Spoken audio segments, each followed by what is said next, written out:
Hi, I'm Skye Marthaler. Welcome to Rooftops of America.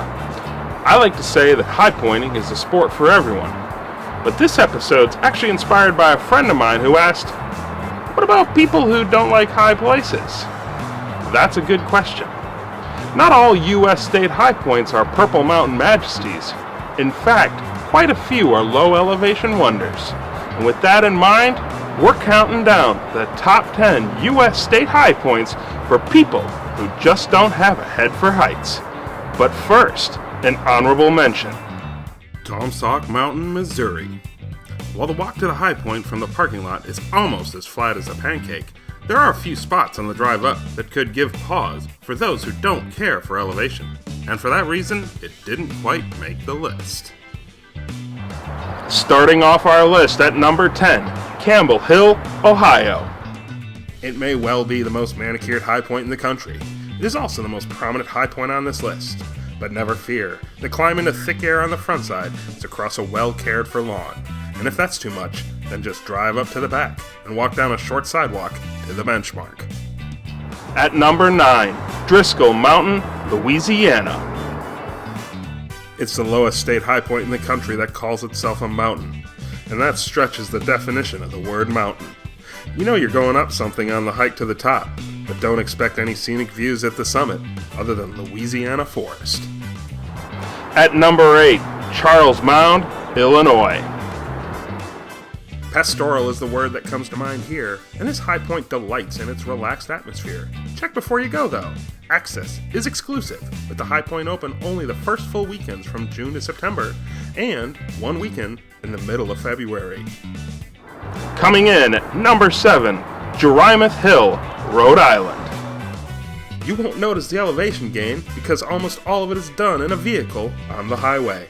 Once you park, the high point is just a short, low-key walk through the woods in what used to be one of the most restricted high points in the country. At number 6, Ebright Delaware. It's not the height you need to worry about here as much as the cars. The high point sits right next to a well-trafficked road. Take care when visiting and look both ways when you cross the street. At number 5, Hawkeye Point, Iowa.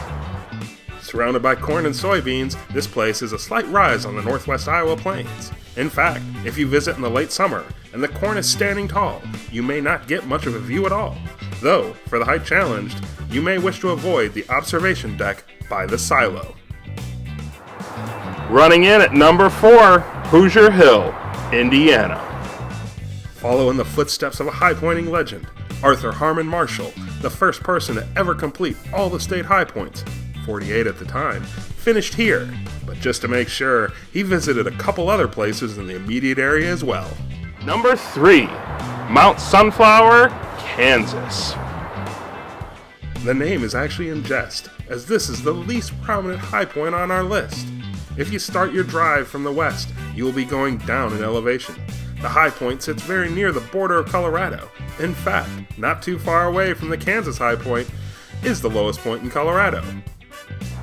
Number 2, Britton Hill, Florida.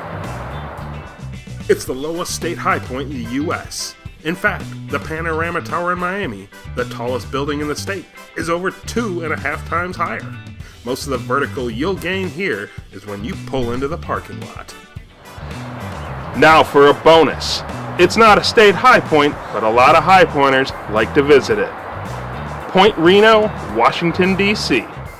The ride up the 161-foot escalator in the Tenleytown Metro Station may be the biggest challenge when it comes to summiting the Federal District's highest point.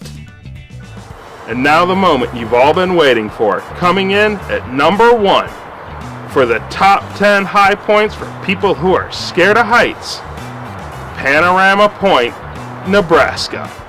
There's a reason the high plains are named as such. This high point is over a mile high and is the 20th highest state high point in the country. But you'd never be able to tell by looking at it. With a prominence of only 26 feet, Panorama Point is all about wide open spaces as the plains stretch out before you. And there you have it. Top 10 U.S. state high points for folks who just aren't fans of heights. What do you think? Did we miss any? Would you swap any out? Let me know in the comments below. I'm Skye Marthaler. Thanks for joining me on another episode of Rooftops of America. I'll see you soon.